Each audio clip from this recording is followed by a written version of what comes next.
In my last video, I shared 3 techniques to address information retrieval failure.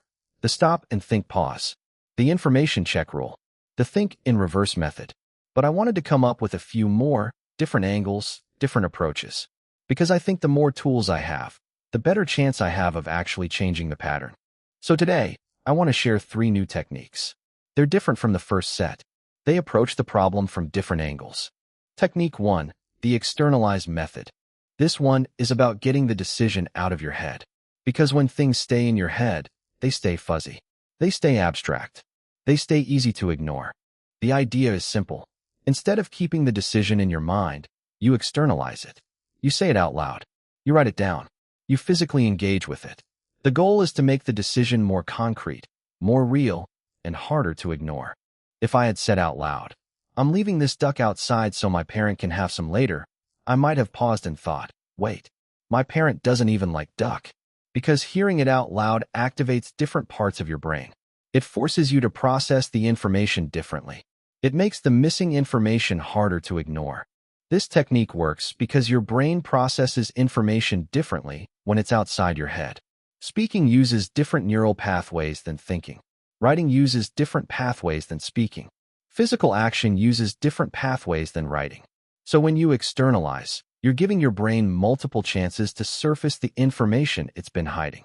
The shift is from, "I'll just do what comes to mind," to "I'll externalize the decision so I can see it clearly."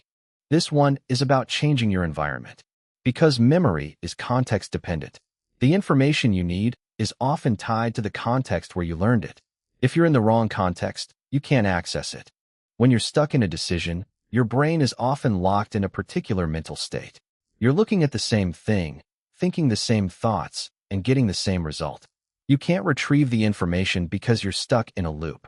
The solution is to shift the context. Change your physical environment.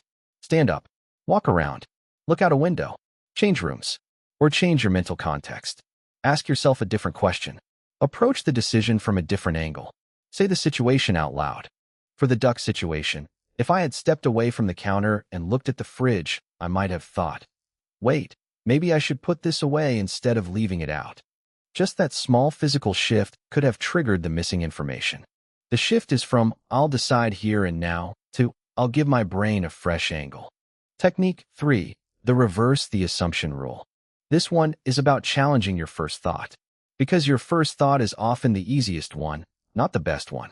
It's the path of least resistance. It's the autopilot default. When you're about to make a decision, your brain often goes with the first option that comes to mind. It takes the shortcut. It avoids effort. And because it's so fast, it doesn't always include all the information you have. The solution is to deliberately consider the opposite.